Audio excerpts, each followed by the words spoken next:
All right, good evening. Now, Jay, I'm going to rehash this wound only for this reason and this reason only.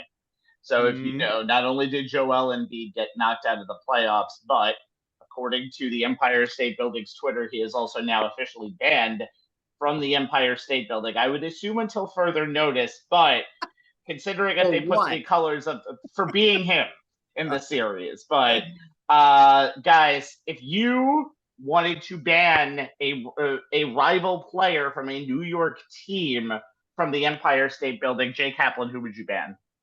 If I had to ban one player from any opposing team, are we New talking? York, New York based. Has to be New York based teams All for right, are you. we talking about like the Knicks or the Rangers since they're the only ones still It could alive be any. in the It could be any New playoffs? Or are we York team. talking about across all the Yeah. bat and ball sports here? Anyone? Yep. Anyone. You know what? Just off the top of my head, and since we're gonna have to listen to him, and hopefully Booze will rain down him the way he rained down threes on us, Reggie Miller. Anthony. It had to be Chipper Jones. Just because the meth enemy would not let that one go down, all right? He named his son after Shea Stadium. How insulting is that? And considering he's done it twice to the Yankees as a Diamondback and a Red Sox, my answer is Curt Schilling, although he would probably enjoy the freedom of the tower, so it would also be a double whammy for him, although he probably thinks New York is too elite. Welcome to On the Sports Lines. This is the conference semifinals edition of On the Sports Lines. Here we go. Anthony Strait and Jay Kaplan both with me. My name is Stephen Rabinowitz. So the Elite Eight is here as the conference semifinals have just kicked off in both the second season of both the NBA and the NHL. It's the first time since 2013 and only the second time this has happened since 1997. We haven't been eaten here in New York for a long time. So here we go. We'll talk Knickerbockers, Blue Shirts, series and depths, and then we'll talk about the other three playoff series available in both sports. Let's start by putting out the hardcores for the New York Knicks, who, and it's good when you say it like this, for the first time this century, have back-to-back seasons with a playoff series victory. It says it's much worse when you say that instead of 1999, 2000, but here you are. Now they're looking for their first Eastern Conference Finals since the year 2000, and after a Sixers series that had a total margin of victory of 550 to 549 in the span of 6 games, we see the Knicks with a more common opponent in playoff history in the Indiana Pacers. How common? Try 8 series with them in the last 30 years, winning the series in 1993, 94, and 99, and losing series in 95, 98, 2000, and 2013. Can the Knicks win this series and apparently get us to a game 9 and a 4-4 tie? We'll see. So Star Watch, Stat Watch, and Player 2 opposing player watch is what we want to talk about here. So Anthony, logical conclusion, 40-point games galore. Star Watch brings us to a logical conclusion of one Jalen Brunson. Yeah, I mean, he may go down as one of the greatest free agent signings in Knicks history. The way he is going at this history, point. at this NBA history, honestly. And yeah, and again against the Sixers in round 1, he averaged 35 points a game, 9 assists on 42% from the field, 30 behind the 3-point arc. And but remember the first 2 games of that series, he actually struggled shooting the basketball. From game 3 on, he averaged a staggering of 41.8 points per game. Obviously set the Knicks playoff record of 47 in game 4. In game 6, scored 14 of his points in the fourth quarter and made critical and one down the stretch. A couple of big free throws late in the game. He finished with 41 points and 12 assists in 44 minutes.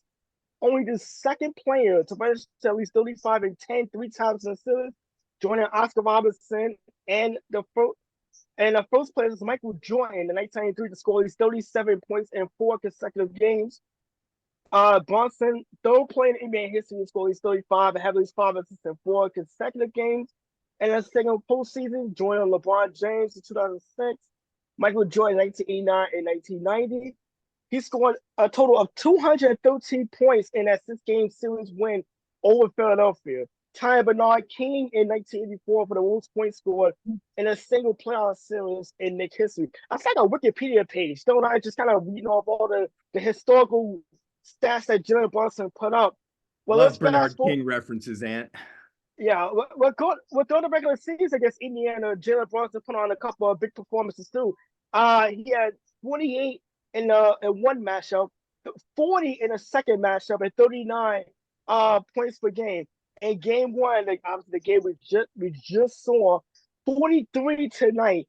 How many scored in the fourth quarter? Did he score 20 or 22? I didn't catch the fourth quarter. That was 20, correct? Yeah. It was around that. Yeah. He goes as the Knicks go, and honestly the Villanova three with him, Josh Hart, and Divonchenko are just taking over the last two games for the Knicks, down the stretch. But Jalen Brunson, his ability to just create off the dribble, and just weave his way through traffic, get into the lane, it's just been uncanny. And one of the things about this series is that even a hobble Joel Embiid was a viable shot blocking threat. Mark Turner, as good as he isn't the opposing figure that Joel Embiid is, and the Knicks obviously got a lot of points in the paint. Jalen Brunson is going to have to continue. You wonder if he's going to be able to continue this pace, because you saw that the Knicks have been able to win 2 games in this postseason when he struggled, but clearly the Knicks are a much better and more dangerous team when he's able to get his points and to be able to generate some offense. So obviously Jalen Brunson, if he's on, the Knicks like the Knicks chances to win. If not, the Knicks offense tended to stagger a little bit, and it forces the other guys to step up.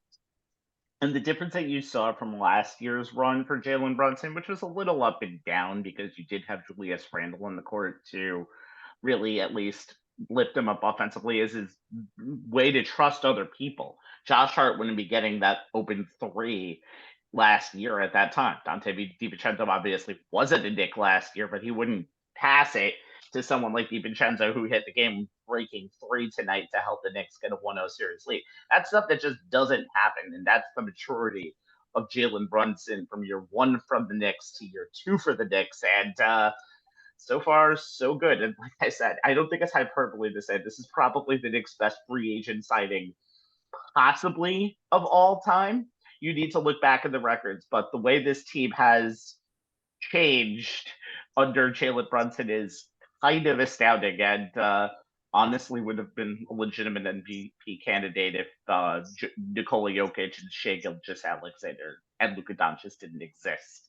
But they do. So, Jay, you're the stat guy. Give me a stat that you were looking for going into this series. Obviously, it's 1-0 now, so you can take whatever happened tonight in your stat, whether it's for, against, or something to look forward to as the series moves on. Well, I mean, I kind of, on our Knicks playoff preview for the series against Philly, Anthony talked about how New York needed to keep winning the rebound battle like they had during the regular season. They cranked it up a notch in defeating the Sixers 4-2, and that crank up also resulted in something that we should keep an eye on during this series against Indiana, and that's second chance points from offensive rebounds.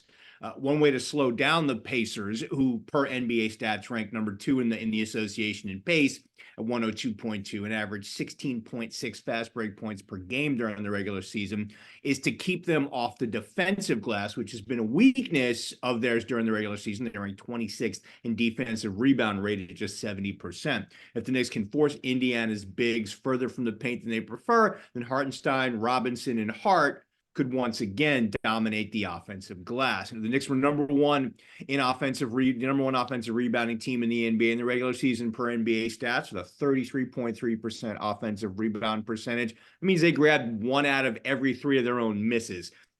And in their series against Philly, that offensive rebound percentage jumped up to 37%, which is tops among all playoff teams. The Knicks have the top 3 players in total offensive rebounding after the first round of the playoffs. Josh Hart, 22, Mitchell Robinson, 22, and Isaiah Hartenstein, 21. Hart added 4 more tonight.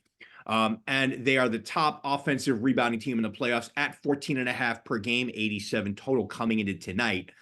This carried over from the regular season where they led the NBA at 12.7 offensive rebounds per game. Robinson at 4.6 per game. Hartenstein 3.3 were in the top 10 in offensive rebounds per game in the regular season. Hart's the one who's been ridiculous, as he only averaged 1.6 offensive rebounds per game in the regular season, averaged 3.7 in the last series, including 4 in the fourth quarter in the series clincher. And like I said, he added another 4 tonight. All that cleaning of the offensive glass gave the Knicks 23 extra possessions compared to Philly's total. And those extra possessions were critical in winning this series as they led to an increase in second chance points. And not just putbacks, but kick out dagger threes. Per NBA stats, the Knicks averaged 16.3 second chance points per game in the regular season. That was second in the NBA. And they kicked that up to 19.2 second chance points per game against Philly, led by, surprisingly, Brunson, 5.7 per game. He only averaged 2.1 second chance points per game in the regular season. Hart's jump in offensive rebounding numbers also led to a jump in second chance points. He averaged 1.0 second chance points per game in the regular season, jumped it up to 2.5 per game versus the Sixers. And before you start thinking that this, is just some type of heater that's not sustainable as the playoffs continue, guess again. This is part of Knicks head coach Tom Thibodeau's strategy since jump. Robinson and Hartenstein have a very specific progression that they're supposed to go through after grabbing an offensive rebound. If they're in the restricted area, they can take the putback. If not, they should look to pass back out, looking first to the corner where a shooter is supposed to set up. OG Anunoby, that's his favorite spot. And if that option isn't there, the next look is to the wing where another shooter, Dante DiVincenzo, for example, should be open and waiting. The defense will be scrambling, which creates opportunities for those open dagger threes. If the Knicks are able to keep this going, even at just a regular season rate, Indiana will be in trouble. The Pacers didn't let the Knicks go crazy on the offensive glass in game one, allowing them just 2 offensive rebounds in the first. They gave up 7 more in the second, so 9 total, keeping them under their total for the playoffs as well as for the regular season. They only gave up 3 second chance points in the first half, but the Knicks were able to reach their regular season number by getting 13 second chance points in the second half. And it was enough for the Knicks to take game one. Also, I know this is kind of repeating what I said. 4+ offensive rebounds for Josh Hart in every single win this postseason, down to 5 that they've had. Josh Hart is okay. Yes, that's fine. Josh Hart is definitely somebody who is as much of a dog as any player probably left in this entire playoff. He just has such an interesting package of talents that has all come out under a Tom Thibodeau-led offense and under a Tom Thibodeau-led team. As I've thought before, nobody can coach this team this way outside of Tibbs. This seems to be the perfect Tibbs team. On the other side, Indiana, 6th seed, second straight year in a row, really, that the Knicks have gotten an opponent that had a little bit of an advantage of a hobbled Milwaukee team going in here. I'm not saying what Indiana didn't do was impressive. They took out Milwaukee in 6, but that the Giannis and Lillard injury has definitely helped them win that series because their 3 through 9 was better than the Bucks 3 through 9, and that's not really saying too much. That whole situation, because you get the 1 through 9. So I'm going to go with Pascal Siakam in this one because his first 2 games were just outstanding in that series and scored 30+ points in games 1 and 2 against the Bucks.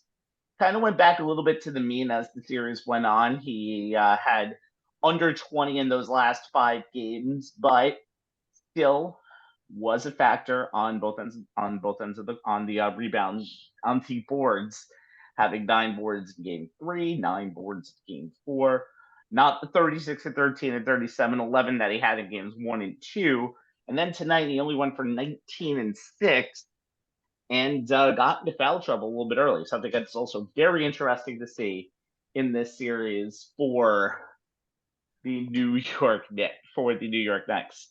But for Indiana, there's just not the one thing that it'll be very interesting going into this series. I think Siakam, this is also the first time that Pascal Siakam and OG Anunoby are actually playing each other as opponents in any game. because OG was injured through a decent amount of 2024 in its time with the Knicks. But in the games where Siakam was playing beforehand, he was guarding Precious Achiuwa. Achiuwa was barely in the game tonight, so had to work a little bit harder. That's going to be something to look forward to. But there's just really also, I think looking back at that question, it's a good question, but there's really no one person on this Pacers team that is expendable than the others. I think Tyrese Halliburton, the way he got out to his start, he's kind of slowed down. Only had 6 points tonight. He is not the scoring machine that he was to begin this season. In fact, the high scorer on that team tonight was Miles Turner with 23 and TJ McConnell having 18. The one thing that's also interesting is the fact that how deep that Pacers team is, especially seeing Obi Toppin, who was just donning the blue and orange of this team last season and did not leave the team on his own volition. He got traded away, who was making some highlight reel dunks during the game tonight as well. So the Pacers represent a different challenge than the Philadelphia 76ers had. Like the Sixers had Joel Embiid and Tyrese Maxey, who are two of the 20 best players in the game, who can take over a game whenever they pretty much feel like it. And it's very hard to defend. Again, even at 80%, Joel Embiid is better than probably 90 to 95% of the league. However, it's a different challenge. It's a deeper team. And any given player on that Pacers team can beat you any given night. Siakam is just the player who has the most potential to lead this team up on the upward trajectory. I think this is going to be a very fun series, a very interesting series. We're going to see what happens. But if what we saw in game one tonight, which was just a 121-117 game, no team led by double digits at all during this entire game. I don't think a Knicks game is going to see a lot of double-digit deficits or leads this entire postseason because Hearts really can't take it too much.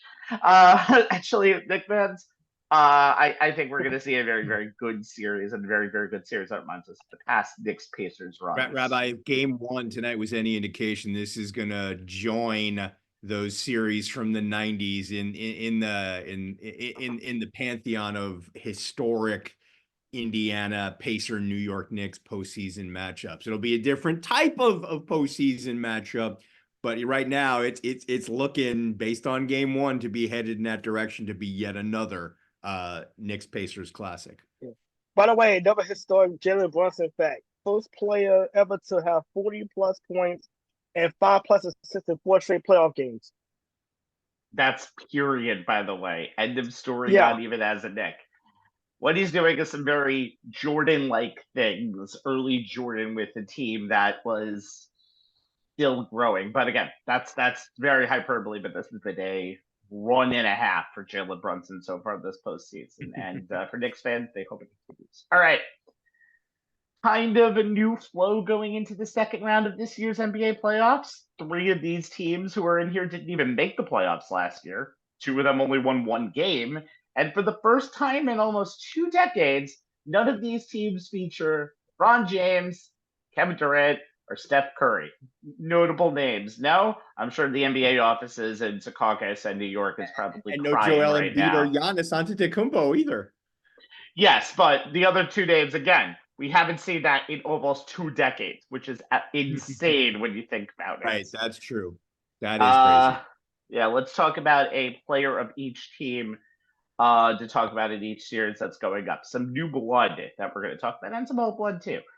Speaking of LeBron, our first series preview is a rivalry that he used to be involved in, Cleveland and Boston.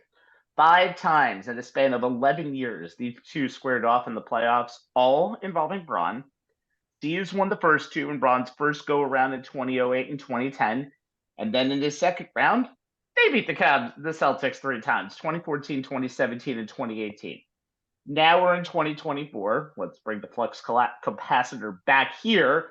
That's what they tell me. So, Jay, what are you watching for? Maybe a player to watch from both of these teams as that series begins tomorrow.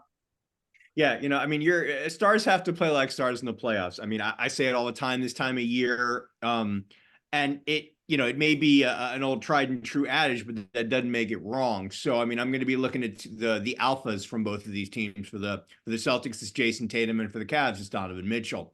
And if you're, and especially when you're looking at the Tatum first up, because, you know, you're looking at a guy who's the alpha on a team that had the best regular season record at 64-18, have unmet title expectations and are playing without one of the key cogs in their starting lineup. Jason Tatum is that man for the Celtics, and as the playoffs go on and the opponents get tougher, the spotlight will clearly and brightly be shining on him. Tatum's numbers in the Celtics first round gentleman sweep of the Miami Heat were solid, but the Celtics didn't need him to be at MVP level, as all 4 of Boston's wins were by at least 14. 3 were by 20 or more, with the clincher being a 30-point blowout.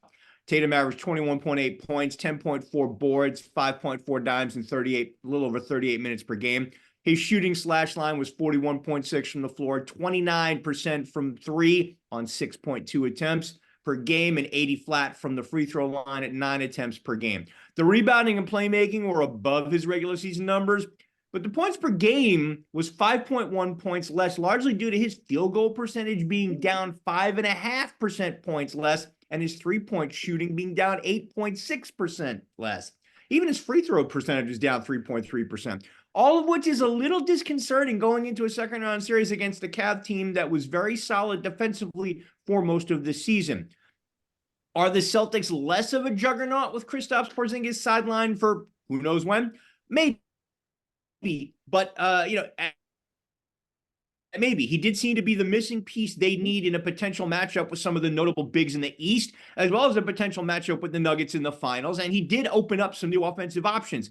But the knock on the Celtics is that while they have depth, they don't have that guy, you know, that can take over a game the way a Donovan Mitchell can for Cleveland. More on him in a minute, and if I'm Jason Tatum, I'd take that personally. Then again, Tatum has yet to show that he can make the team around him good enough to A, get to the Eastern Conference Finals, and 2, win when they get there. He's taken the Celtics to the conference finals 4 times. He's 1-3. The one time the Celtics made it out of the East in 2022 against Golden State, Tatum shot 6 for 18 from the floor, didn't get to the line, hit only 1 3 as the Celtics lost the series in Game 6 after being up 2-1. He went 5 of 13 from the floor, again with only 1 triple, as the Celtics lost to Miami in Game 7 of the Eastern Conference Finals last season. Tatum knows the knock on him and the Celtics. The scouting report on them says that as good as they are in the regular season, they're likely to fold in key moments in the playoffs, that the toughest defenses can get them off their game, that their dynamic regular season offense doesn't stay with them deep in the playoffs. Keep testing them, and eventually they will come apart. They won 64 games this season, won their conference by an astounding 14 games, and posted the 5th best scoring margin of all time at plus 11.3 points per game. They won or split the season series with 28 of their 29 opponents. Denver was the 29th. They didn't have a losing streak longer than 2 games, and yet, outside of Boston, or maybe even just outside of all of New England, they aren't seen as an overwhelming title favorite, because the law firm of Tatum, Brown, and Associates has fallen short too many times. Is this the season that finally changes? Maybe. But either way, it starts with Jason Tatum.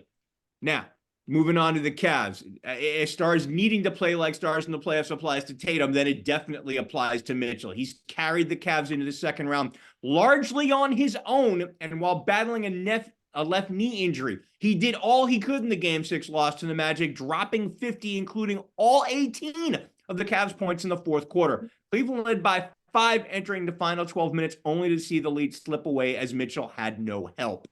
He dropped 39 in the Game 7 win, Cavs' first series win without LeBron since 1993. Including 24 in the second half. Mitchell's 89 points in Games 6 and 7 of a playoff series are the second most in NBA history, behind only Allen Iverson's 90 in Game 6 and 7 of the 2001 Eastern Conference Finals. Cleveland trailed by as many as 18 in the first half and by 10 at the break. Mitchell, who shot just 3 of 13 in the first 24 minutes, came out of the locker room on fire, dropping 17 in the third to lead the Cavs' comeback, which, per Elias Sports, was the largest in a Game 7 since 1998. Mitchell has done everything asked of him as the Cavs alpha, and he'll be asked to do more, starting with shooting better than 13 of 52 from free. That's only 25%. And he's always the Cavs player to watch. But the question for the Cavs in this series against a Celtics defense that was number 3 in the NBA with a 112.5 rating and have multiple high-level defenders they can put on him in every possession, starting with Drew Holiday, a 5-time member of the NBA All-Defensive Team and widely considered one of the best on-ball guards in the association, is will Mitchell be able to get his shots? And moreover, will he get any help? Mitchell has scored at least 30 points in 23 of his 51 career playoff games, putting him one behind Tatum, who has 24 games of at least 30 in 99 career playoff games. Mitchell is now 9th among active players with his mark. But even though he averaged 28.7 points per game in the series win over Orlando, the Magic, who were number 2 in the NBA in defense with a 112.3 rating, held Cleveland to just 1.00 points per possession over the 7 games, the worst offensive efficiency by any of the remaining playoff teams. Darius Garland would be the captain obvious choice here to help out his running mate, but he cannot be the guy who only managed 5 points in that Game 3 loss, which is the most lopsided playoff loss in Cavs franchise history, or the guy who missed all 4 of his shots in the fourth quarter of the Game 6 loss, committed an 8-second violation bringing the ball up, and missed a box out that led to a key Magic bucket. He needs to be the guy who took some of the heat off Mitchell by scoring 10 points in the fourth quarter of the Game 7 win. Cleveland is in the second round, despite shooting 28% from 3 in the previous series, getting beat on the glass, shooting 30 fewer free throw attempts than their opponents in that series, committing more turnovers, and getting outscored by 31 points over the 7 games. That's not going to cut it against Boston no matter what Donovan Mitchell does. I've been tooting the Celtics for the entire year, considering, and I've said to Anthony on more than one occasion, this is a fully operational Death Star when they're all healthy. And obviously with the Porzingis, that question is when. But this team, you mentioned the fact that they can't get it done. They are such a huge favorite in the East that a lot of numerous pressure is on them. They are expected by everybody to make the Eastern Conference Finals. And Eastern Conference Finals, yes. I mean, I'm sorry, they're expected by everybody to make the NBA Finals because the other 3 teams are not great, are teams that don't match up well for them, but we will see. This is going to be a very interesting time. Miami series, except that Game 2, which a lot of things happened in that Game 2, seemed pretty comfortable for the Celtics. I don't expect the Celtics to have comfortable series going forward, although Cleveland did not impress me in round 1, that's for sure. Not in any way, shape, or form, and they just really just held home court the entire series. That's really what they did. So that's just really what I think about that series. Anthony, let's talk about teams that also have moved on without their star players. Oklahoma City hadn't won a series in the postseason since the conference semifinals of 2016. And as we call that in the business, that's the one before the 3-1 blowing the next round. OKC has the very rejuvenated Dallas Mavericks in the second round. They didn't even make the playoffs last year. In fact, they kind of tanked to make sure they kept their top 10 pick. Turned out to be a pretty good idea. They barnstormed the LA Clippers to beat them in games 5 and 6. Who are you looking for on both sides, sir? Hey, guys, before Anthony gets into his thing, how much are we looking forward to the NBA version of the Red River rivalry? Come on now. This is going to be great theater. Yeah. I don't know if I'm going to put it's never the Red River rivalry. It's not the Red River rivalry. I know they're still both. Hey, it could be. We could be seeing this, man. I'm just saying. We'll see. Well, we could be seeing a budding rivalry, but they have playoff history together. This is the first matchup since 2016. Since you brought that up, Oklahoma City won that series in 5 games. The Thunder is coming off impressive 4-game sweep of the short-handed New Orleans Pelicans, in which they held the Pelicans to 90 points average in 4 games, and that is very rare in today's high-scoring NBA to hold a team to under 95 points, let alone around a 90-point mark. But the Thunder's defense kind of got overshadowed by the fact that they have so many young players, particularly led by SGA himself, Shai Gilgeous-Alexander, MVP nominee. Regular season averaged 27 points a game. Against the Pelicans, he averaged 27.3 points a game on 48% shooting. So his efficiency has actually been just as good and just as consistent as in the regular season. In the 4 games against Dallas in the regular season, he averaged 22 points a game on 52% shooting. So if he can get those shooting numbers up, Oklahoma City really has a good chance of ending this series very early. However, look on the other side, the Dallas Mavericks coming off a six-game series win over the Clippers. The last two being more like a demolition derby than anything than the previous 4 games. Luka Doncic averaged 25 in that series, averaging close to 30 during the regular season. But the thing about Luka Doncic is the fact that he actually struggled shooting the ball early in the series, but they managed to rebound 34 against Oklahoma City in the regular season, shot 56%. In the last 2 games, was able to rebound and help the Mavericks win. But as much as the stars, these 2 guys are going to be the focal point, the supporting cast is also going to be kind of the focal point. You look at the Thunder with Chet Holmgren, Jalen Williams, and for the Mavericks, Kyrie Irving basically is reminding people why he's been held as such a great basketball talent, and he's keeping his mouth shut for a change, which I'm very happy about. I have to give the guy credit. As you know, I've been a Kyrie critic for many years, but his maturation and growth this season is definitely shown, and he took over Game 6 without question. But it's going to come down to the 2 superstars. If Alexander can continue his shooting efficiency, the Thunder can make this a very short series because they have more of the depth.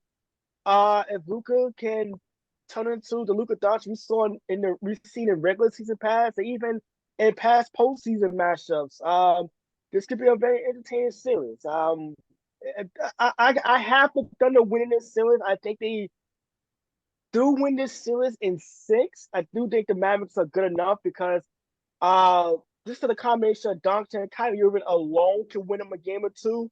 But I just think Oklahoma City just too much depth, top to bottom. They're the best team in the West for a reason.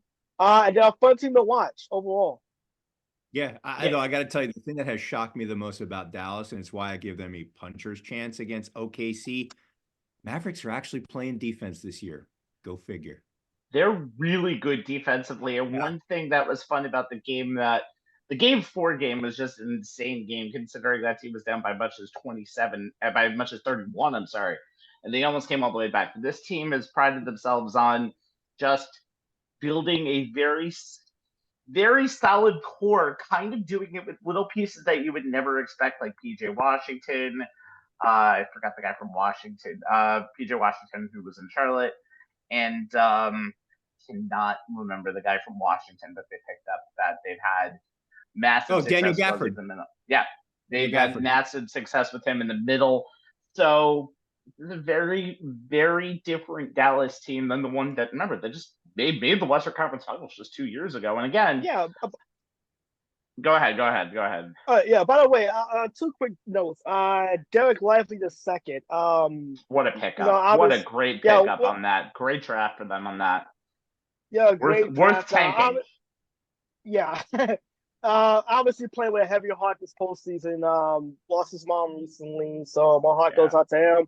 But also, Jason Kidd getting a contract extension. So I think the Mavericks set themselves up, at least especially after this season, to really be a perennial player in the Western Conference. So those are 2 big overlooked acquisitions, at least as far as keeping this Mavericks team intact. That it's definitely going to be talked about whenever the Mavericks season comes to a close.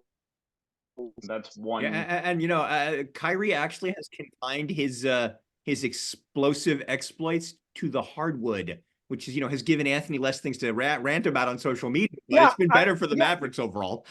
Yes, I said his maturation and growth, but I think him being a dad. Let's not throw the word mature around. We're talking about it's a mix of a lot of things. A good season, in terms of all around. I don't know if I'd say he's matured. It's a mix of a lot of things for Kyrie. One, this is kind of his last chance, considering he's kind of played his way out of a lot of different places. And number 2, he respects the guy who's his coach. Jason Kidd is a guy who a lot of people idolize in that position in the league, and Kidd can be a good coach from time to time, and he's doing a very good job with this. Literally enjoy playing with Luka Doncic, having no problem deferring to him, seeing if Luka has his A game on a given night before he starts to take over. And that, you know, that right there has, if you don't follow the Mavericks regularly, it's not something you would easily pick up, but it is something that's noticeable, is that Kyrie has, I want to say, taken a full step back, but he's taken half a step back to see if Luka on any given night is playing, with his A game. And if so, he lets Luka run and just plays off him. If Luka is struggling, Kyrie knows he can step in and take over, and Luka's fine with it. Yeah, and again, there's I not think a lot of last other year players. you saw more of a. I'm sorry. I think last year you saw more of them taking turns, trying to figure each other out. Okay, who takes over here, takes over there. This year, obviously playing. Yeah, obviously playing more time together. You kind of see when they kind of feed off each other. Luka could be more the facilitator at times, and Kyrie take over offensively and vice versa. But also, you mentioned Kyrie Irving playing under Jason Kidd. Keep in mind, Kyrie Irving grew up in Jersey, watching Jason Kidd lead those Nets teams to back-to-back finals appearances. So the respect factor is clearly there that you probably didn't see from Kyrie Irving with some of his other previous coaches. Yep. I want to talk about the last series because the Timberwolves and Nuggets, they played last year.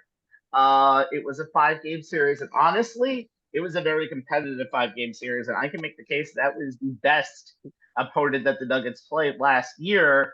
And now this year it's a lot different. Well, not a lot different, but it's there's a great article out there from The Ringer that explains this perfectly. This is a team that is literally built like Denver. Their president of basketball operations is Tim Connolly, who built Denver's team as well. And yes, we all heard about that Gobert trade the year before and now the moves, but it turned out it was last year was just the predecessor to what has happened this year. Gobert is fitting with the offense fine. Gobert and Towns do play pretty well together when Towns doesn't get into foul trouble. Towns is one of the most dominant players in the entire league. And it's not as much of a surprise as it should be that the Nuggets lost game 1 and the Timberwolves are up by 15 in game 2. And the main reason for that is one Anthony Edwards. When he had his run last year in the World Championship, some people were like, is this the start of a step forward? And the answer is yes, yes, yes, and yes. He has had 2 straight 40-point games, including 43 in game number 1 on Saturday night, which was a win for the Timberwolves. And I know this is happening, and I know Jordan people will get pissed, but here are some of the age 22 stats that Edwards is putting up this postseason. By the way, yes, this is just year 2. This is year 4 of Edwards, but this is only his second year in the playoffs, and Jordan did make the playoffs in his first year with a 30 plus, only a 30-win team, but don't ever tell Jordan stands that. So,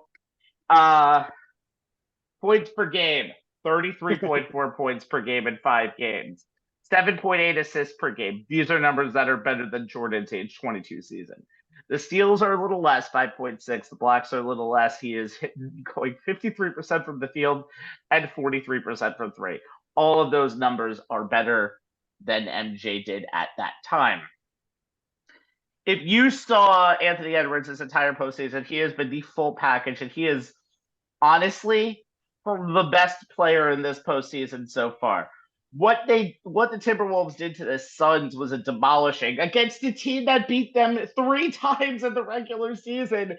They just said, I'm going to smack you around 4 times, including Edwards just going into beast mode, hitting back-to-back 3-pointers in the third quarter of that decided game, throwing it down late in that fourth quarter. And Anthony Edwards has had a killer mentality this postseason. He even said, I am willing to rip an opponent's throat out, and that's the fun part about this game.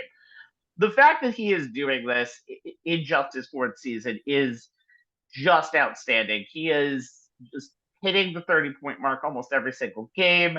And, he locks down pretty well defensively, which brings me to the next player to watch in Jamal Murray.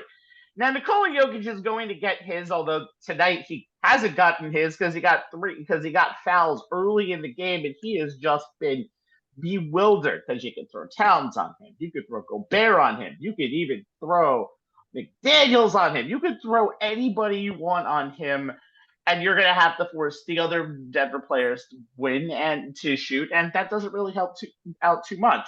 But, oh, yeah, Anthony Edwards is a pretty damn good defensive player. Jamal Murray had never been held scoreless in an entire playoff career and a half, and he did so in game one. He did not have a good game one. He only ended up in that game with 17 points with a minus 22. There were times in the fourth quarters of games like game 2 and game 5 against the Lakers where he hit big shots with one right at the buzzer and one pretty much like 2 seconds left. It should have technically been a buzzer beater, but whatever. And had a 22 game score in game number 5. The Timberwolves are literally been built exactly in the model that the Nuggets have been built with, except they're deeper. They have more stars on their team, and they're younger. Now, the best player on the court overall will still be Jokic, but he hasn't played like that this postseason so far because a lot of times in that Lakers series, it took a while for Jokic to get going, and Jokic deferred probably more than he should have in that series. He doesn't have a Bruce Brown out there anymore this year.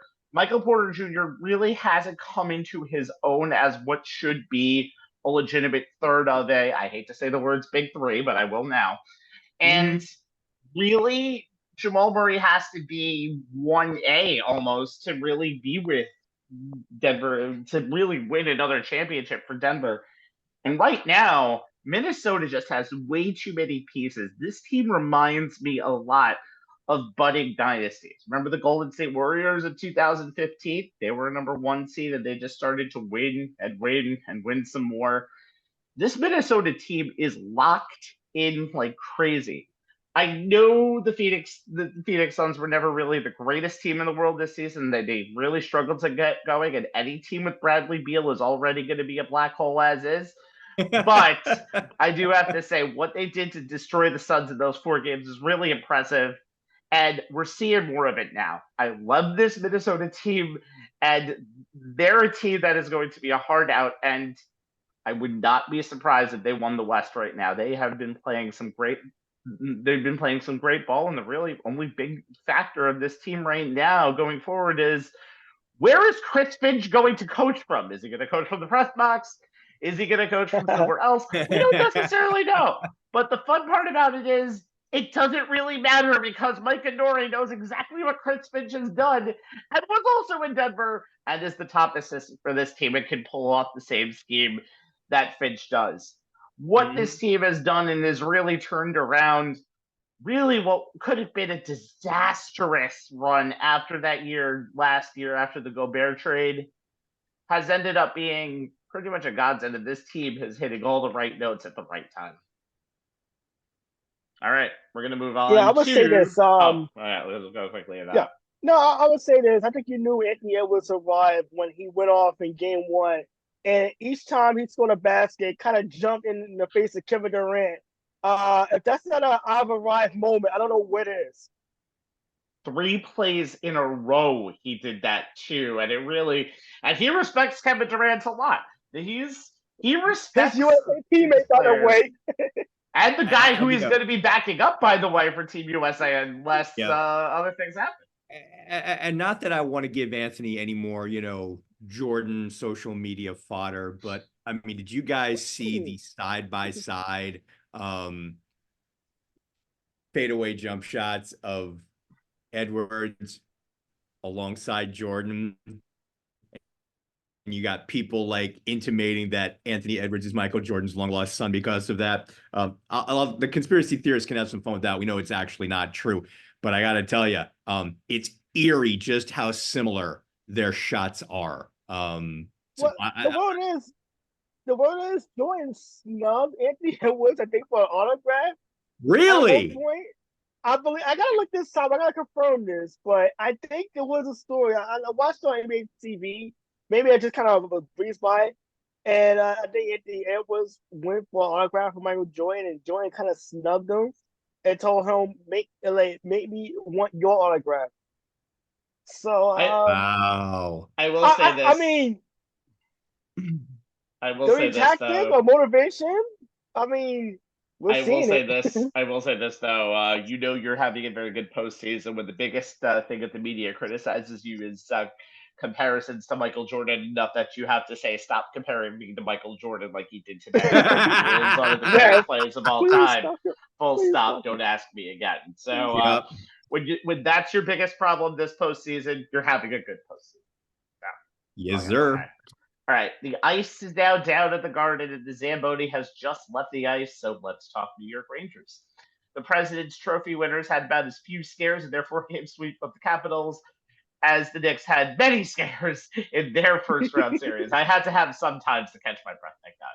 But now, here come the Hurricanes for the second time in 3 years and the third time in 5 years. The Hurricanes are on playoff appearance number 6 in a row and have won a round in each of those 6 playoff appearances, including a qualifying round victory in the bubble in 2020 against the Blue Shirts. Rangers got the next shot, though, 2 years after that in a regular conference semifinal series, beating the Hurricanes 4-3 and needing to win Game 6 at home and Game 7 on the road to do so. So, let's replay those questions again. Anthony, Star Watch, or in this case, Net Watch. You gotta go with Igor Shesterkin, and he was every day the Rangers needed him to be in a 4-game sweep. It stopped 94 of 101 shots in a 4-game sweep, 1.75 goals against, 93%, 93.93.1 save percentage. Helped the Rangers kill off 15 of 17 power plays for the Washington Capitals in that series. Total aside 12 of Washington's the 14 shots on the power play when they're able to get shots on net.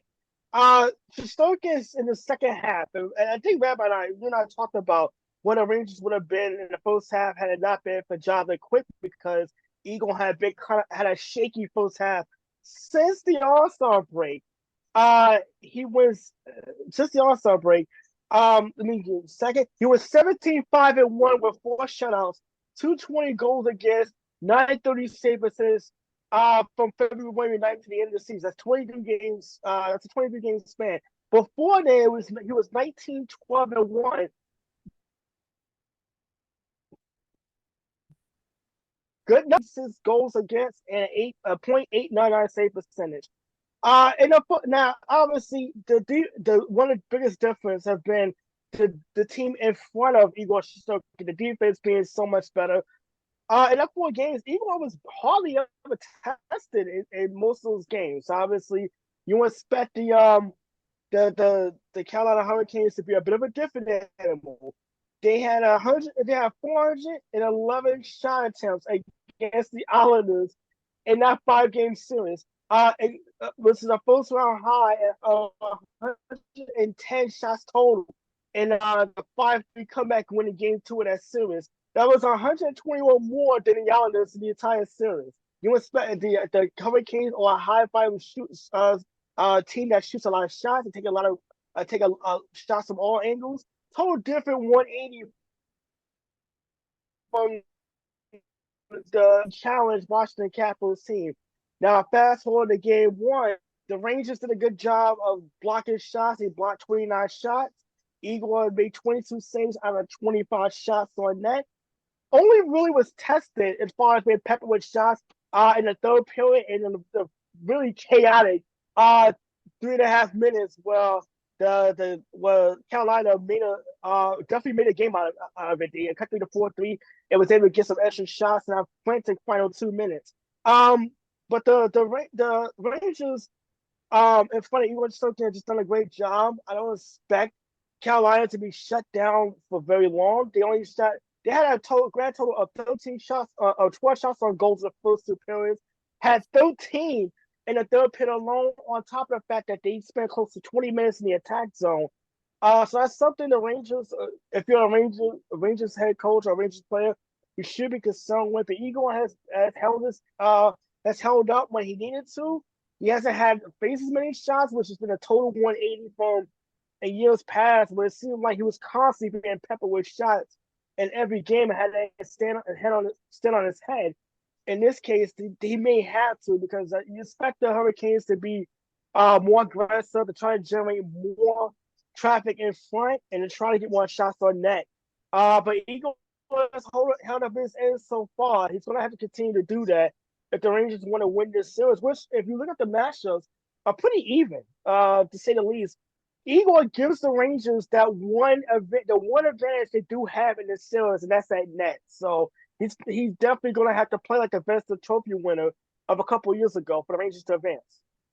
27 consecutive games now, going back to 2022, of 3 goals or less given up in net, which I think a lot of teams, especially in these Stanley Cup playoffs, would die for. So, but that is a team in the Carolina Hurricanes. In that game 1, they spent almost 18 minutes in the offensive zone, as to 9 to 10 minutes for the New York Rangers. So the Hurricanes just bear you down, and they almost bared the Rangers down in game 1, but still came up with a victory because the Rangers love the power play. And as Sam Rosen says, Jay, it's a power play goal. And as we go into Stat Watch, the Rangers have done a lot about that this season on the power play and the penalty. Yeah, I mean, and I know that, everyone, including us here on this panel, likes to give the Rangers grief for their 5-on-5 issues. And I get why, as the Blue Shirts scored 278 goals in the regular season, good for 7th in the NHL, but only 167 of them came at 5-on-5, which was only 19th in the NHL, versus 65 on the power play, 4th in the NHL. But if ever a Rangers playoff series was going to be decided by special teams play, it is this one.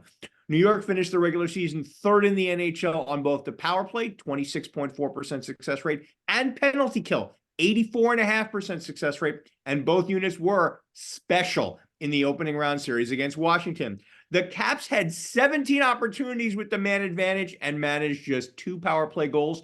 That is an 11.8 success rate, or from the Rangers' perspective, that's an 88.2% rate on the penalty kill. Meanwhile, the Rangers had a 37.5% success rate on the power play, 6 goals and 16 opportunities, and they seem to crush the Caps' penalty kill units with ease. Scoring on special teams goes a long way in the playoffs when play at 5-on-5 does tend to get tighter. The Rangers were Exhibit A in the first round, scoring 8 goals on special teams, 6 on the power play, and 2 shorthanded. They had 15 goals overall in the 4-game sweep. Only 7 came at 5-on-5. But they're going against a Carolina Hurricanes team that was 2nd in the NHL on the power play, 26.9% success rate, and number 1 on the penalty kill, 86.4% success rate during the regular season. So unlike the previous series, the Rangers do not have a decided advantage on special teams, on paper anyway. But as my BFF Nisa Petrilli is fond of saying, we don't play the games on paper. Then again, the Canes don't have a decided advantage on special teams either, as they won't easily replicate their power play success against the Islanders, where they went 5 for 15 with the man advantage. There's a 33.3% success rate, with 5 different players lighting the lamp and 9 players getting at least 1 point on the power play. They will need to get their penalty kill back up to its regular season numbers. They were only 72.7% on the penalty kill against the Islanders, and that won't cut it against the Rangers, especially when their penalty kill units are threat to score shorthanded goals. They had 8 in the regular season, tied for 10th in the NHL, and added those 2 in the first round series win over the Caps. That shorthanded threat is due to the Rangers' best power play scorers also being on the ice as penalty killers. 4 of the Rangers' top 5 point producers this season, Vincent Trocheck, Chris Kreider, Adam Fox, and Mika Zibanejad, who led Rangers forward in shorthanded minutes, are regular penalty killers. Each averaged more than a minute of shorthanded ice time per game in the regular season, all while playing on the number 1 power play unit. Among the 16 playoff teams, only 3 had 4 of their 5 leading scorers average more than a minute on the penalty kill during the regular season. The Rangers, the Bruins, and the Golden Knights, who are now out of the playoffs. Artemi Panarin, the Rangers' leading point producer with 120 in the regular season, is the only one of their top 5 scorers who did not play on the penalty kill. He did, however, lead all New York forwards in 5-on-5 ice time and power play minutes, so we'll cut the Breadman a little slack on the lack of penalty kill time. The Hurricanes will be a much tougher test for the Rangers than the Capitals were in the first round, just as the The Hurricanes will be a much tougher test for the Rangers than the Capitals were in the first round, just as the Rangers will be a much tougher opponent for the Hurricanes than the Islanders were. Success or failure on special teams, the special teams battle will be instrumental, and so far, the Rangers have the advantage. In Game 1, New York was 2 for 2 on the power play, taking just 23 seconds total, 9 seconds for the first, 14 for the second to score both goals, and were a perfect 5 for 5 on the penalty kill. They keep up that level of special teams play, and it may not matter what happens at 5-on-5. They also can't have 5 penalties like they did in that first game, which is one of the reasons why Matt Rempe is going to probably be on the ice a lot less than he was in that last series. This team, as much as they love penalty killing, that Carolina team is just about as good at 5-on-4. Just didn't show it in game number 1. So a very good defensive effort by the Blue Shirts. For me, the Carolina Hurricanes to watch is Andrei Svechnikov. He did not play last postseason, got injured in March, wasn't able to play the entire stretch run. And in the first round, had 1 goal, had it in game 5, four assists as well. In 16 of the 59 regular season games he played, he had 2 games with multiple goals, 2 goals in 3 games versus the Rangers this season, big on the power play. And in that series against the Islanders, that you mentioned it, Jay, although I do think the Capitals to Hurricanes jump is a little bit bigger than the Islanders to Rangers jump, just because the Capitals at times just kind of played a little bit lost. Alex Ovechkin didn't get a goal the entire series. I think he only got 3 shots overall, actually, that entire series. He looked old, but they did that was the one thing on that team. Old and slow. It's not a fast team. I'm surprised they got into the playoffs. They looked bad. But Svechnikov was 4th in ice time in that series. Sebastian Aho, Jake Gunsel had more time on the ice than he did, but scored his first goal instead of that Game 5 victory, and that he is one of the main guys who has the skills to just go by a defense and possibly score by himself. His lacrosse stick handling is very huge, especially for the Hurricanes this entire series. And honestly, as I said before, this is a dogfight. Anthony said it perfectly. That game 1 was as close as you could have it, especially in that second period. A big jump from what the Rangers saw in that series versus the Capitals. But I do think there's going to be a lot of back and forth this entire series. I don't expect there to be too many 1-0 or 2-1 games, only because of the fact that Carolina can't win those games all the time, 1-0 and 2-1, because this is a much different Rangers team in terms of offensive play and honestly defensive play too. But I love seeing these two. I hate to say that you have the 4. Honestly, if I were to put the final 8 teams on a piece of paper and you were to tell me in what order do you have the confidence of them winning the Stanley Cup, and I would honestly put the 4 teams in the East. Can't tell you what order. I would put them 1 through 4. It's kind of unfair just seeing a playoff series like this in the second round for the Rangers and honestly for the Hurricanes themselves. But this is a heavyweight fight. This is going to go at least 6 or 7 rounds. Would not be surprised if it went 7. And you're going to see a lot of swings in this series because both teams have a lot of firepower. It's going to be very fun to watch. Yeah, I would be shocked if the series don't go at least 6. It's definitely going to go at least 6 games. I mean, these teams are too evenly matched. Just top to bottom. Like I said, the goalies matchup is really the lone lopsided advantage that either team have, because you have not even as lopsided as you think. Not even as lopsided as you think. Anderson was by far their best goalie, and had their best winning percentage. It still favors the Rangers a decent amount, but it's not. Let's be fair here, Rabbi. I mean, yeah. No, I understand. I understand what you're saying. Right. Anderson played well down the stretch, and he's earned the right to be the number 1 guy in between the pipes for this series. But as good as he's been, he's here. Shesterkin, if he's got his A game on any given night, it's a decided advantage in net for the Rangers. All right. little bit of technical issues tonight. So if I'm talking over somebody like we usually do, then that's what it is. All right. So we have a lot of series going on in round 2 of what has been a pretty crazy cup so far. But isn't the quest for Lord Stanley's chalice always a crazy time, isn't it? Actual obligation met. All right. The Florida Panthers have had some time off to think about who would win the war of attrition between the first round Bruins Maple Leaf series. And after the Bruins won Game 7 in OT, yeah, surprise, kids. Spoiler alert, the Leafs choked. The Panthers are the favorite against the team. The Panthers are the favorite against the team that they stunned as a second wild card a season ago.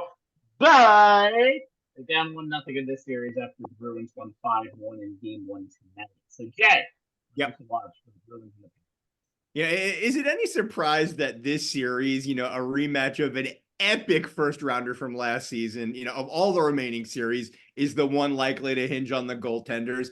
I said it last season when I had the Panthers scout for the Stanley Cup Finals. It's all about good Bob versus bad Bob for Florida and how the Panthers' fortunes can rise and fall based on which version of Sergei Bobrovsky is between the pipes on a given night. It was true last season, and it's just as true this season, though Bobrovsky has been mostly good Bob for the Panthers, and it's why the two-time Vezina Trophy winner is on this season's short list for the NHL's award for best goalie. Bobrovsky finished the season with a 36-17-4 record, a .915 save percentage, and a 2.37 goals against average with 6 shutouts. But the Bruins had his number in the regular season, and he was the epitome of bad Bob against them. He was in net in all 4 games against Boston in the regular season, going 0-2-2, facing 101 shots, allowing 13 goals for an .871 save percentage and a .324 goals against average as the Panthers lost the season series. Now, Bobrovsky didn't get a ton of work in the first round against the Lightning, facing 135 shots on goal, 27 per game, right around his regular season average of 27.3 shot attempts per game. His .896 save percentage wasn't great, but he made the big ones when he needed to. And his goals against average for the series was 2.78, not far off from his regular season number. And the Game 4 loss aside, where he allowed 6 goals on 32 shots, he was very much good Bob, allowing only 7 goals on 71 shots through the first 3 games, all wins with a .901 save percentage and a 2.30 goals against. And then he rebounded from that awful Game 4 and stoned the Lightning, allowing 1 goal on 32 shots to clinch the series. That's a .969 save percentage and a 1.02 goals against. And while the Bruins had his number in the regular season, they also remember how Bobrovsky took over the playoff series last year, winning the final 3 games to lead Florida back from a 3-1 series deficit, stopping 106 of 111 shots, including a whopping 44 of 47 in the Game 5 overtime win to keep the Panthers postseason alive. That's a .901 save percentage and a 1.7 goals against.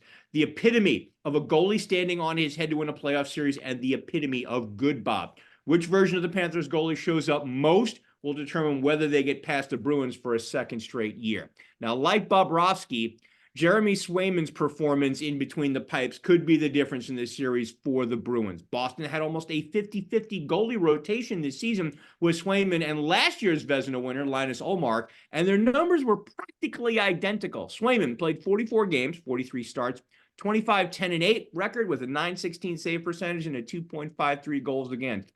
Ullmark played 40 games, 39 starts, went 22-10-7 with a .915 save percentage and a 2.57 goals against.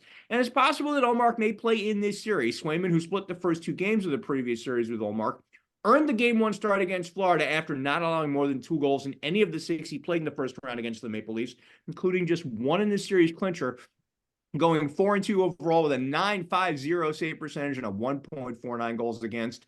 And he did it against the NHL's second highest scoring offense and leading all netminders by saving 8.4 goals above expected after taking over as the #1 netminder after Ullmark allowed 3 goals on 34 shots in the Game 2 loss to Toronto. Both goalies did well in the regular season against Florida, with Ullmark going 3-0-0 with a .947 save percentage and a 1.62 goals against. Swayman winning his only start despite allowing 3 goals on 21 shots. That's an .857 save percentage and a 3 flat goals against. Since we know how much a hot goalie can determine a team's playoffs fortune in a hunt for Lord Stanley's chalice, it wouldn't surprise me at all if Boston stays with Swayman as long as he keeps standing on his head. But it's got to be nice knowing that if the 25-year-old falters, the Bruins can turn to the guy who owns the hardware, proclaiming him to be the NHL's best goalie last season. And they may need both netminders if they once again have to battle Good Bob for however long this series goes. Now, Boston, as Rabbi said at the top, won the goalie duel in Game 1. Bad Bob made an early appearance for the Panthers, allowing 4 goals on 28 shots. That's an .857 save percentage and a .421 goals against, while Swayman continued his impression of a brick wall, allowing just 1 goal on 39 shots. That's a .974 save percentage and a 1.03 goals against, as Boston takes a 1-0 series lead. That goal was actually Go ahead, Anthony. Go ahead. No, go ahead. Go ahead. You say? Yeah, that goal was actually. Go ahead first. I was gonna say the old that I lit out early in the show. That was because Justin Bazoo just shook the hell out of BOS-CLE on a breakaway goal that would have made Gordon Bombay very envious of their D. Like, I'm sorry, I have to apologize. I just did not expect that, and he looked. Bad Bob was bad tonight. Just he lived up to it. Well, that's the thing with Bobrovsky, and we saw it last year, and we've seen it. I mean, the guy's a 2-time Vezina Trophy winner, so we know he's good. But he has these periods where when he's bad, when he's good, he's really freaking good, and when he's bad, he's just flat out awful. He was flat out awful tonight. It was funny though because the first goal that Boston scored came about 1 minute 7 seconds after the first goal in the second period, and then Boston kind of poured it on, especially in the third. So we'll see. I have a feeling that series that you saw last year, Boston blew a 3-1 lead to Florida, almost did it again against Toronto. So there's no time when this series can be considered over unless it's 3-0 one way or the other.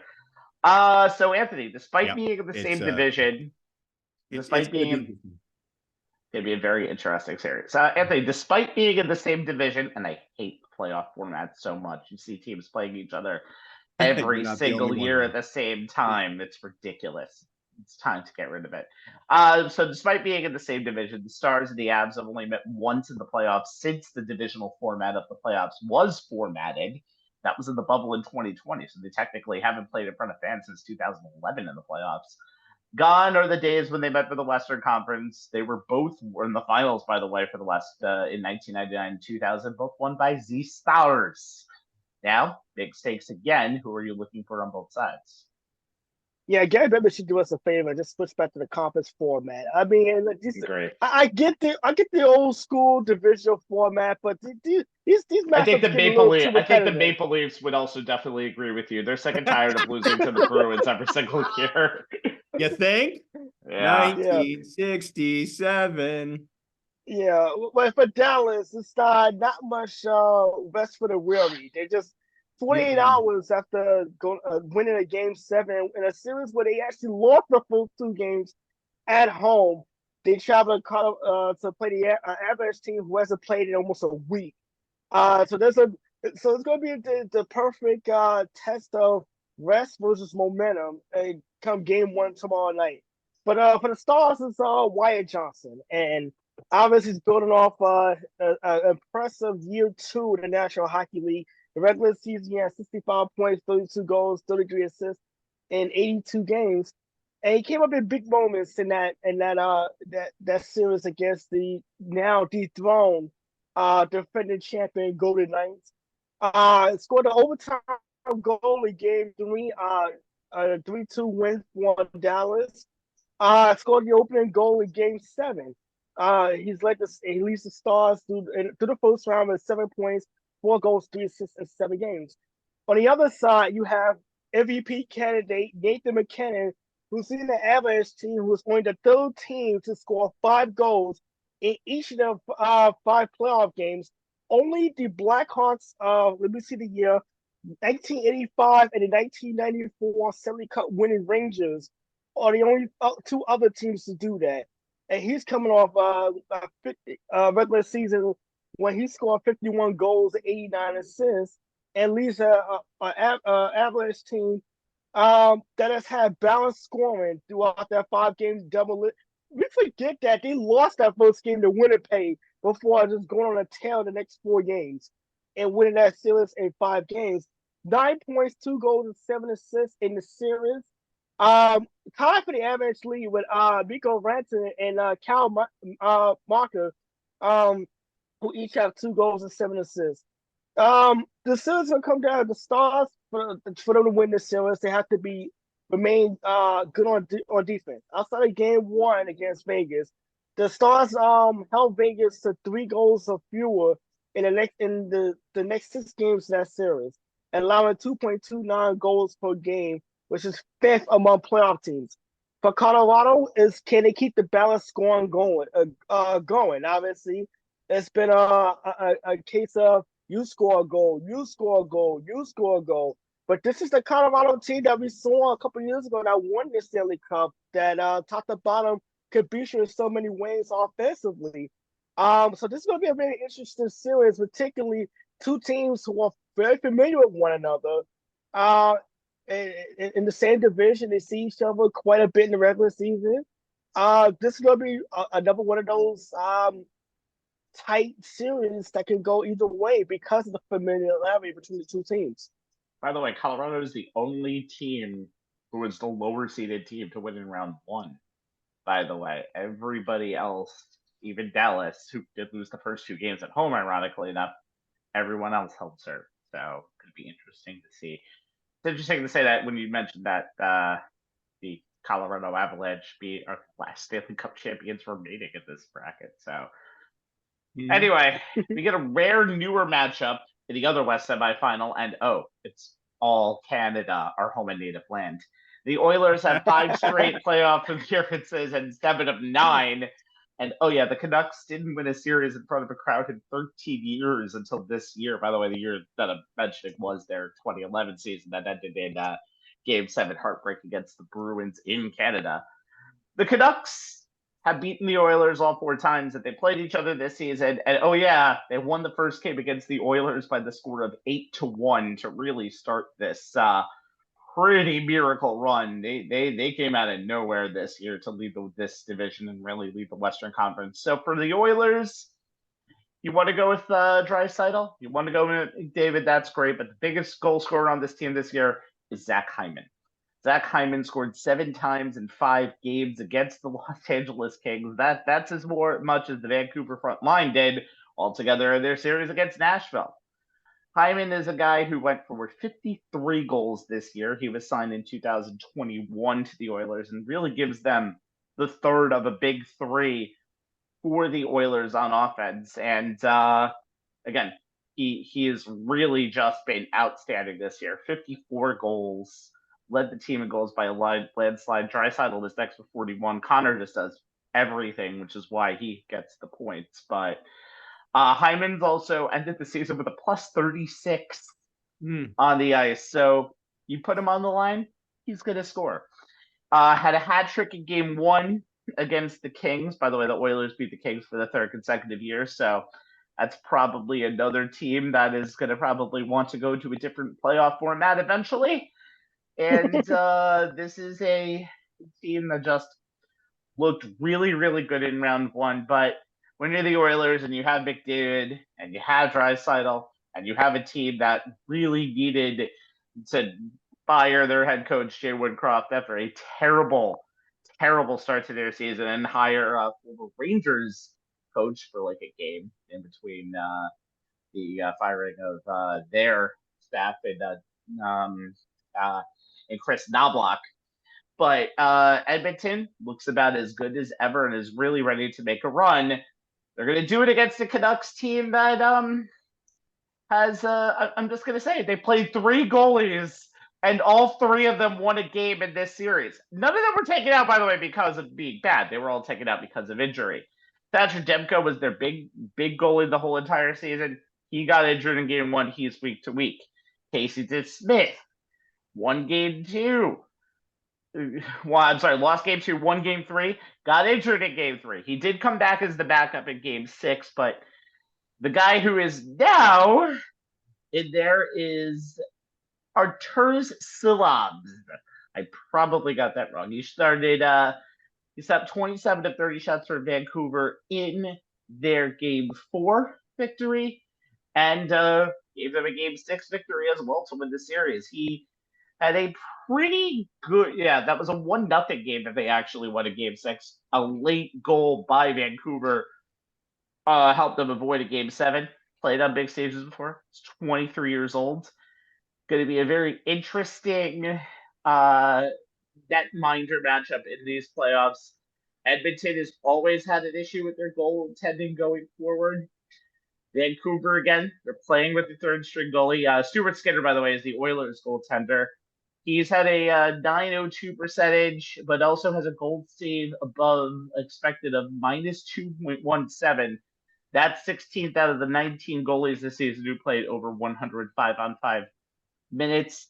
He looked good at times in the series. At times he didn't. So as much as you were talking about, Jay, how that Boston versus Florida series is going to be decided with which goalie just ends up being better, in this series, it could end up being which goal is just a little less worse. Goaltender is just a little less worse. And that could be the way of determining who's going to win this series for the Oilers and Canucks. You got high-powered offenses on both sides. Going to be a very interesting series, and whoever wins will have the chance to give Canada that elusive Stanley Cup that they haven't had since 1993 and get them at least into the conference finals. Hey, Rabbi, before we close tonight, can we just take a minute here and throw some props to it's always interesting to me in sports when someone not only lives up to the hype but exceeds it. So I kind of want to give some props out there, and you guys can kind of weigh in to Victor Wembanyama. I mean, talk about a 19-year-old kid who comes in with all the hype in the world after what he did over in France. Got off to a little bit of a slow start, bit of a minutes restriction, but once Greg Popovich kind of let him off the leash, kid led all rookies in scoring with 21.4 per game, boards at 10.6, blocks at 3.6. League's top shot blocker with that. Johnny Manute-Bol is the only rookies to ever lead the league in blocks. He'd won the Rookie of the Year award, got all 99 first place votes, became the first player in league history to score at least 1,500 points, grabbed 700 rebounds, dish out 250 assists, and blocked 250 shots while making at least 100 threes in a season. He's also a finalist for Defensive Player of the Year, which will be announced on Tuesday. Props to the kid. I love it when someone who actually lives up to the hype. And by all reports, and you know how much of a taskmaster Greg Popovich is, for Pop to say that the human being off the court is better than the product on the court, that's saying something. I think for Victor Wembanyama, the limit does not exist to what his ceiling is going to be at the National Basketball Association. We live in a time where the only thing that can make a better player stop from being a better player is another better player that's right above them. This is one of the best times that I've ever seen in the National Basketball Association. It's insane. I am a big fan of what we've seen on the court so far this year, especially again in this Denver-Minnesota series, and just seeing really the budding Minnesota Timberwolves, a team that has never been really synonymous with really good work on the court, but we have a lot of great talent right now in the NBA. Just ceiling would, as I said before, Jalen Brunson could have been an MVP this year, but I can just tell you right now, I can't make an argument with him over the 4 players that I mentioned earlier in those players, in Doncic, Jokic, and Shai Gilgeous-Alexander. But it's just amazing how much we've seen just talent-wise in the NBA this year. And very, very fun playoffs that we've had so far. I'll tell you this, Rabbi, and Anthony, I'll let you jump in right after this. You talked, when we started to get into the around the NBA segment about, the fact that LeBron's not here, that Durant's not here, that Steph's not here, guys who have been the faces of the association for so long. These are these guys, we all know they're on the back nine of their careers, but I'll tell you what, Rabbi, the future of the NBA is in really good hands. Yeah, And the yeah, and I would say this too, and I echo what you say, Jay. They got all the star players that's remained in the playoffs. Most of them are under 31 years of age. I mean, SGA and Luka Doncic are in their mid-20s, by the way. Jalen Bronson, mid-20s. Jason Tatum, uh, not even just eking into his late 20s. I mean, it's just the fact that you see so many young, gifted stars. And we see one with Anthony Edwards. Obviously, Jokic is still very much in the prime.